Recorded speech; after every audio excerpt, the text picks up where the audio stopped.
Se está notando un activismo político inusual en estos tiempos, que están todavía un poco lejos del 28. En este fin de semana, por ejemplo, Santiago está siendo visitado por el expresidente de la República, Leonel Fernández. Se habla de 3 días, un periplo de 3 días, con una apretada agenda, como se dice. Y cada uno de los, bueno, vi actividades también al interno del PLD, de José Francisco. No, Francisco Domínguez Brito, será que tú querrás Domínguez, decir. pero hay otro Francisco, el que fue ministro de Turismo. Ah, Francisco Javier García. Francisco Javier, y también he visto hasta Camejo. Que quiere aspirar a la presidencia de la quiere República. aspirar a la presidencia. Camejo ha lanzado esa posibilidad. Exacto. Entonces, a nivel de los precandidatos del PRM también hay mucho activismo. Y Fitur, por ejemplo, fue tomado como un escenario prácticamente de lanzamiento de una candidatura. De David Collado. De David Collado. Entonces, eso, ¿qué dicen ustedes de eso? Hay que agregarle a la información que tú estás dando que el día 15 de este mes el PRM va a conmemorar su nacimiento. 11 aniversario. 11 aniversario de aquí en Santiago precisamente. El acto nacional va a ser en Santiago, en la Arena del Cibao. Exactamente. El otro domingo. Ese se le agrega al activismo que dice Agustín, que están inmersos los diferentes partidos políticos. Lo cierto es que la coyuntura política nacional hoy en día luce un tanto, vamos a descifrar, un tanto activa, en tanto y cuanto el 26 es un año de posicionamiento.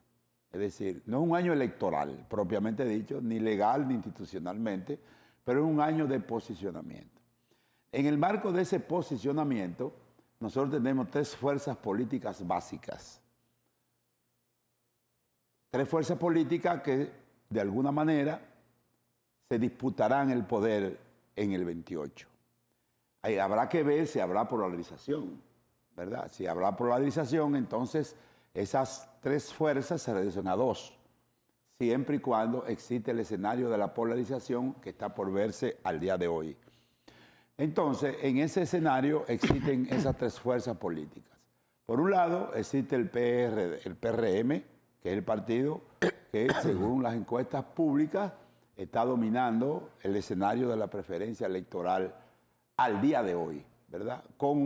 Obviamente, con el agregado de que no estamos en tiempo electoral y siempre los averajes electorales en materia de puntuación siempre van a estar por debajo de las reales posibilidades de los partidos políticos. Porque no estamos en tiempo de elecciones, aparecerá mucha gente en las encuestas que te diga que no sabe por quién va a votar, mucha gente que dice que no va a votar, y finalmente algunos de ellos votan y sube el porcentaje de la cantidad que sacarían o lo que los resultados electorales por partido político aumentan. Sin embargo, las 3 fuerzas políticas hay que decir que tienen su propia lógica de comportamiento y sus propios riesgos, cada uno.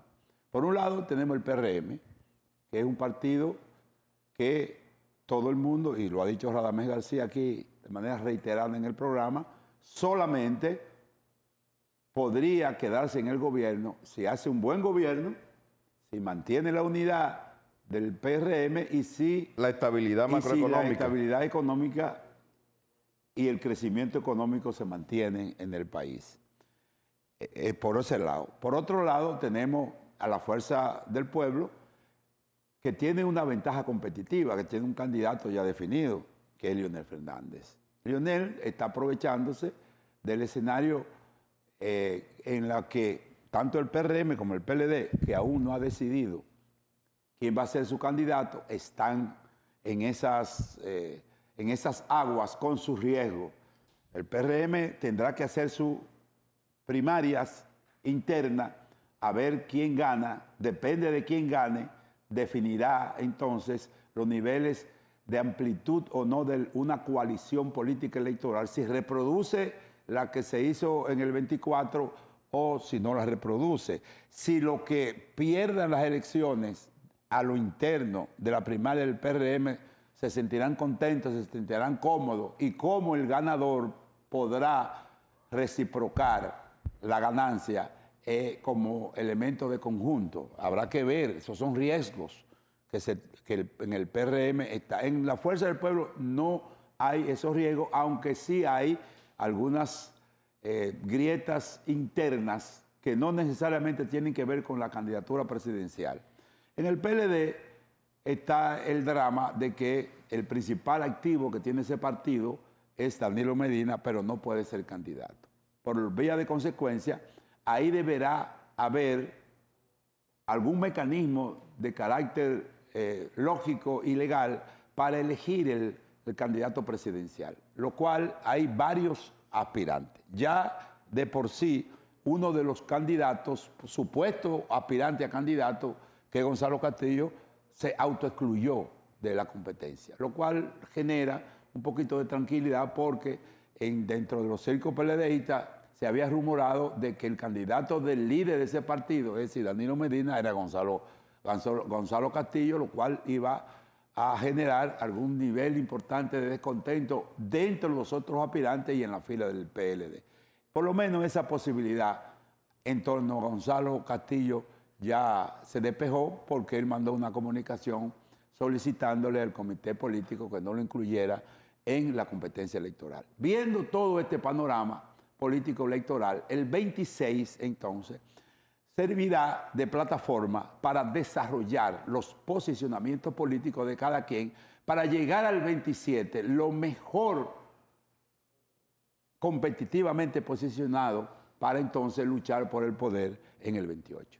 ¿Qué te parece, Radamés? Sí, tú has realizado una especie de análisis de cada uno de los actores políticos y cómo se mueven en el escenario público. Excelente. Quiero señalar que el principal activo, así como el principal activo del PLD sigue, es Danilo, pero muy desgastado. Sí, un muy activo desgastado, muy disminuido. Muy disminuido. Pero el principal activo del PRM es Luis Abinader, que tampoco puede ser candidato. Se lo prohíbe la Constitución y él no tiene deseo de ser candidato. Él ha entendido eso y más bien creó condiciones fortaleciendo los famosos candados en la reforma constitucional que se realizó. Entonces, ante el hecho de que Luis Abinader no es el candidato, eso ha desatado pues, las aspiraciones tempranas en el PRM.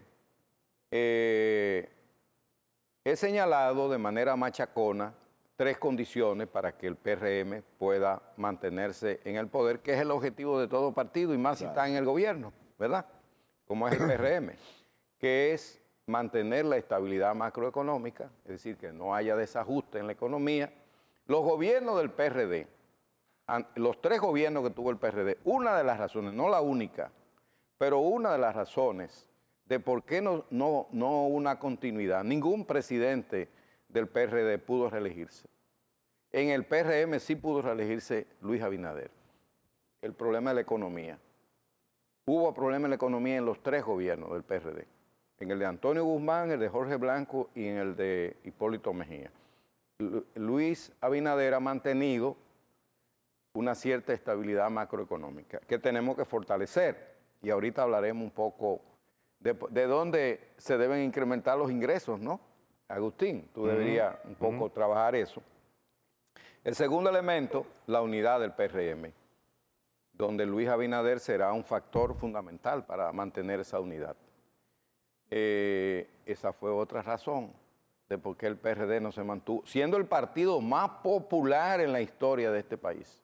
Sin embargo, estuvo apenas 3 periodos, porque el de Juan Bosch fue apenas 7 meses, 3 periodos y pico, ¿no?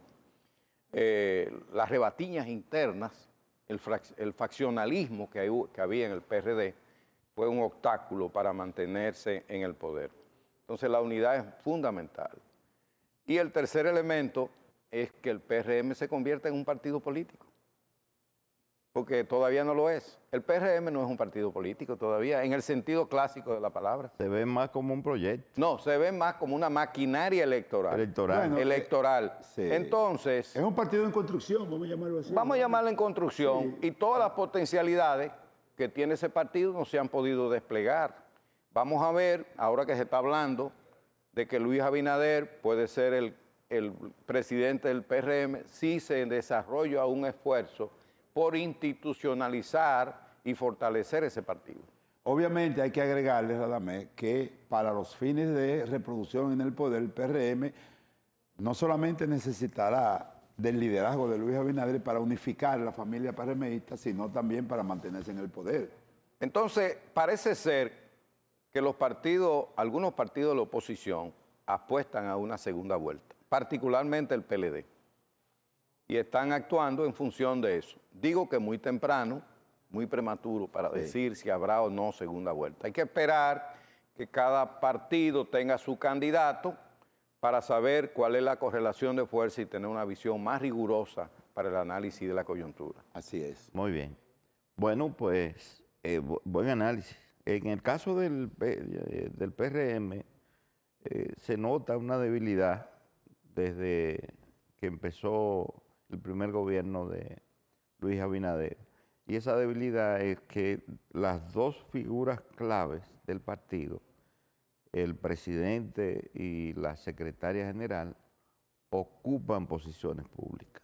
Entonces, eso impide, Luis Felipe, que ese proyecto cuaje. como Recuerda O sea, debiera. que el partido se fortalezca. Que se fortalezca. Recuérdate, bueno, vamos a decir que en el PRM hay tres fuerzas políticas fundamentales, expresadas a través de candidaturas o expresadas a través, en el caso de Luis Abinader, de jugar al equilibrio político a lo interno del PRM. Entonces existe el grupo de Luis Abinader, que es el grupo obviamente hegemónico, por razones obvias. Existe el grupo de Hipólito, que es donde pertenece Carolina Mejía, la secretaria general, y existe el grupo que apoya, grupo empresarial, abiertamente apoya a David Collado, y entonces existen esos tres grupos. Por eso es que en el fondo la gente dice que hay visiblemente hasta ahora una competencia polarizante entre el grupo de Hipólito y el grupo grupo empresarial que apoya a David Collado. Entonces el PRM se mueve alrededor de esas dos escenarios polarizantes que habrá que ver cómo quede, porque reitero algo, dentro del PRM, el que vaya a salir triunfador para fines de la unidad del PRM necesita ganar mucho a poco. Sí. Mucho a poco. Mucho a poco, porque Bien. si quedan pegados ahí hay problemas. Vamos a la pausa y regresamos con la parte económica.